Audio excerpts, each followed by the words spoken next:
Venez voir les amis, BTC il fait quoi? Il a touché son top partiel actuellement, donc ça veut dire quoi? Ça veut dire qu'on va forcément rechuter, absolument. Tu as tout compris Jean-Michel, c'est le début de cette vidéo, vous allez voir que BTC va forcément chuter dans la zone que je vous avais prédit et dans la dernière vidéo. Ce qui est sûr, c'est qu'on va avoir un dernier leg down pour venir toucher ces deux zones limites à 76 000 et 70 000. Tout vous expliquer dans cette vidéo, ne vous inquiétez pas les amis, calmez-vous, mais en revanche il va falloir connecter son cerveau à un niveau intermédiaire ou avancé pour comprendre ce que je veux dire, parce que c'est plutôt complexe. Bonjour et bienvenue à toutes et à tous dans une nouvelle vidéo de Crypto Prédiction, la chaîne essentiellement dédiée à la lecture des graphiques et non aux news toutes pétées. Vous ne me verrez jamais parler de Trump qui fait des proutes dans son bain pour faire pumper la crypto. Je n'y crois absolument pas. En revanche, je crois en la véracité des graphiques. Et d'ailleurs, ce n'était pas le cas. Ça ne ferait pas maintenant près de 5-6 ans que je fais mes sous et il faudra en parler à mon banquier. Bref, les amis, passons tout de suite sur un graphique. Nous sommes actuellement en hourly. Que se passe-t-il en hourly? En hourly, il se produit quelque chose de relativement intéressant, comme d'hab, puisqu'étant donné, nous avons un enchaînement de belles bougies rouges là, juste ici, qui sont entrecoupées par une petite bougie verte, juste ici et juste ici. Que faisons-nous, ceux qui sont au fond? Je vous écoute absolument. Vous tracez votre petit Fibo des familles, on se rend compte de quoi? Qu'il y a eu un rebond 0,382 parfait. Ce qui veut dire, ça commence tout de suite en rotant, ce qui veut dire que nous allons prendre les paliers 0,5 et les paliers 0,618 dans un avenir proche, les amis. Je les trace en même temps que vous, regardez si c'est pas beau. Et hop, parfait, c'est magnifique. C'est-à-dire que dans pas longtemps, nous allons venir retoucher à nouveau de cette zone des 95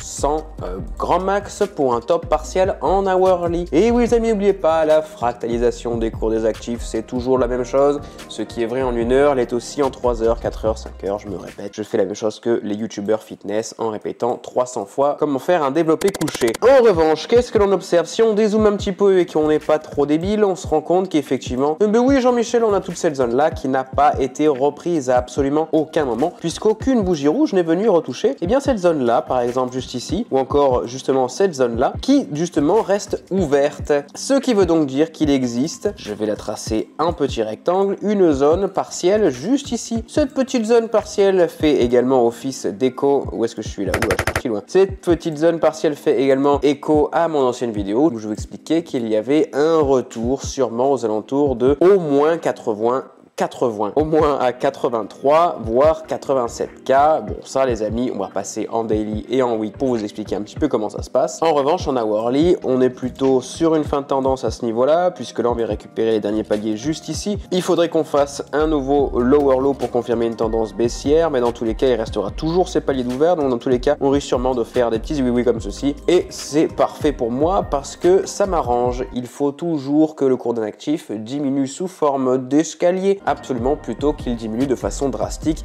avec uniquement les enchaînements de bougies de même couleur, puisque ça veut forcément dire qu'il y aura donc un retracement à 0,5 voire 0,618. Tout dépend de la vague d'Elliott Waves. Je fais une compilation de tout ce qu'il faut savoir dans le trading, et si vous n'avez rien compris, et ben les amis, encore une fois, je vous invite à regarder ma chaîne YouTube ou à suivre le Discord où j'essaie de plus en plus de développer mes idées. Alors les amis, passons désormais en daily. En daily, que s'est-il passé? Pourquoi je fais cette vidéo, les amis? Parce que au lieu de faire la même vidéo toutes les semaines, parce que je vais expliquer ce qu'il allait se produire, et bien les amis, on a toujours notre petit rebond à 0,236 juste ici, donc continuité de tendance qui était prévu, et également ce que j'avais dit, ça terminerait peut-être aux alentours de 98 voire des 99K. Donc on est sur un top partiel bien parfait comme je vous l'avais prédit dans la dernière vidéo, et donc maintenant nous avons donc une grosse probabilité de venir toucher ces paliers 0,382, 0,5, 0,68, vous les connaissez, et tout ça pour dire que si actuellement nous sommes sur un rebond de 0,236, et bien si nous prolongeons notre petit Fibonacci des familles qui vient justement reprendre la totalité de ces bougies rouges qui sont en fait des bougies vertes sur des intervalles de temps plus longs, je me permets de passer en 3 heures. À ce moment là vous voyez il y a toujours cette petite bougie rouge, mais elle ne correspond absolument plus à rien, ce qui va tracer notre Fibonacci des familles. Et en revanche on remarque quoi? Que en 3 heures ou peut-être même en 2 heures, ouais en 2 heures, même pas en 2 heures, c'est parfait,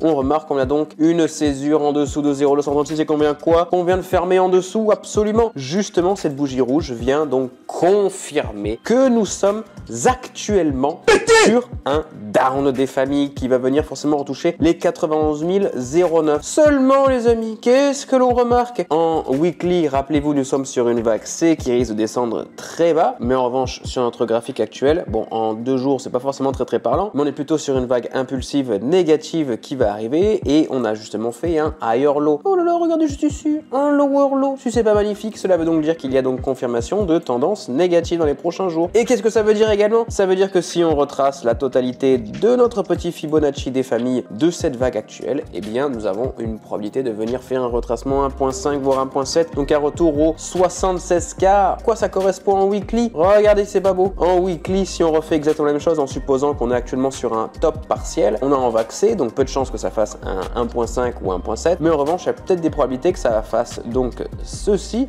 on va arriver à partir d'ici, et peut-être un enchaînement de vagues un peu relou pour ensuite repumper comme jamais. Et donc c'est exactement ce que j'ai essayé d'expliquer dans mon live de la dernière fois, mais c'est un petit peu complexe parce qu'il faut quand même comprendre la totalité des fractalisations, des enchaînements de temps, etc. Et surtout les amis, on n'en a pas encore parlé et je vais essayer de rajouter quelque chose aujourd'hui. C'est mon petit RSI des familles, ce petit RSI des familles, qu'est-ce qui nous permet de savoir? Il nous permet de savoir déjà en weekly que il n'y a pas grand chose, il se produit pas grand chose, c'est un peu de la merde. Actuellement on était un peu sur un croisement des bandes basses, donc sûrement ce repump qui était justement expliqué ici par notre croisement RSI, mais en revanche rien d'oversold ni d'overbought actuellement. Ça c'est en weekly les amis, c'est un petit peu normal parce que les vagues ABC elles sont rarement en overbought et en oversold. Or on se rend compte que la fin des vagues 3 et la fin des vagues 5 sont quant à elles souvent en overbought, donc quasiment ici overbought également ici en vague 3, et donc c'est comme ça que l'on repère également les fins de vagues sur Elliott Wave. Mais je m'égare. Oh là là, la culture. Nique ta mère. Si on repasse en daily, et bien justement on a ce côté un petit peu overbought qui vient nous confirmer encore également que nous avons une tendance baissière, mais également ce petit MACD que j'aime beaucoup, que je ne suis pas sûr de vous en avoir parlé, il faudrait que je fasse une vidéo complète à ce sujet, qui est plutôt pété et qui me permet de savoir également si on vient croiser ces deux points là et qu'on vient former un petit losange rouge, ça voudra donc dire qu'il y a donc, c'est une espèce de MACD un petit peu croisé avec d'autres channels, bon bref, tout ça pour vous dire que ça, à la vôtre. Tout ça pour vous dire que effectivement on va revenir dumper par la suite. Vous allez voir tous les débiles qui vont dire que c'est le bien market, que c'est la fin des haricots. C'est justement, on repasse en monthly, c'est justement sûrement un magnifique rebond de notre SMA 20 qui vient donc confirmer un gros pump de notre vague 1, 2, 3. Et maintenant j'espérais garder le meilleur pour la fin. Si je prends mon petit daily sur Popcat USDT, on a un magnifique enchaînement. Ta mère, putain, chaque vidéo, mais je le fais même pas exprès les amis, je vous jure. Et on a un magnifique enchaînement de bougies vertes et de bougies rouges qui ne correspondent absolument à rien. C'est un peu de la grosse de mer ce qui est en train de se produire. Alors la seule probabilité que l'on vienne faire, c'est venir retoucher du coup cette zone vide, donc qui était laissée justement à ce niveau-là. En revanche, tout a été récupéré. Il reste également cet écart. Je sais pas pourquoi je le fais de plus en plus petit alors qu'il suffirait juste que je décale l'écran. Et il nous reste juste cet écart juste là. Étant donné que nous sommes sur des vagues impulsives, il y a une très forte probabilité que l'on vienne récupérer, au moins récupérer ce creux juste ici les amis. C'est normal, on n'évolue jamais de façon linéaire sur un graphique, toujours une petite vague creuse, et donc la position short, encore une fois ta mère, que je vous ai donné sur mon Discord et possiblement sur mon Instagram dans les prochains jours qui arrivent. Si vous n'êtes pas encore abonné à mon Discord ni à mon Instagram, je vous invite à le faire puisque je partage absolument toutes mes positions en live. Je suis 100% transparent, 100% anti-mytho et 100% anti-FDP. Voilà les amis, avant de terminer cette vidéo, je fais toujours la promotion de mon indicateur. Regardez là, actuellement je suis toujours en daily. Qu'est-ce qu'on a? On est sur la paire EGLD USDT et qu'est-ce qu'on se rend compte? On se rend compte que c'est quasiment un sans faute. Il y a juste une petite position de mer ici qui a été un petit peu foireuse, mais tout le reste est gagnant. Je passe sur du ICP. Qu'avons-nous? C'est exactement la même chose, une petite position à chier. Donc n'hésitez surtout pas à utiliser le stratégie testeur que je vous ai mis. Il est inclus dans l'indicateur et ça vous permet de voir si effectivement l'indicateur fonctionne sur la paire que vous avez sélectionnée. Si vous avez un gros pump des familles, par exemple sur Solana qu'on va prendre au pif, et bien actuellement on est sur un magnifique 86% de win rate, les amis, c'est quand même pas dégueulasse. En revanche, passons sur Ton, on passe sur certes un revenu profitable $71, mais le drawback est beaucoup trop important. temps. Et donc, en gros, comme dirait Caradoc, de la merde. Vérifiez toujours si la paire que vous utilisez est intéressante et avec l'intervalle de temps que vous avez choisi. C'est pas parce qu'elle est pourrie en daily qu'elle est peut-être pas forcément en hourly. Les amis, j'ai fait une vidéo à ce sujet-là complète sur mon indicateur. Venez l'essayer, il est gratuit pendant une semaine. Et surtout, n'hésitez pas à me suivre sur tous les réseaux. Je suis toujours présent, je me fais toujours un plaisir de vous répondre. À bientôt pour le prochain leg down que je vais encore prévoir et qui aura malheureusement encore 300 vues, 400 vues. C'est pas grave, j'ai l'habitude.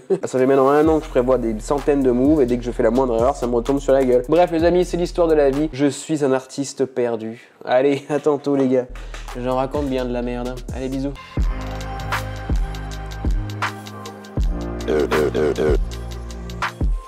Do.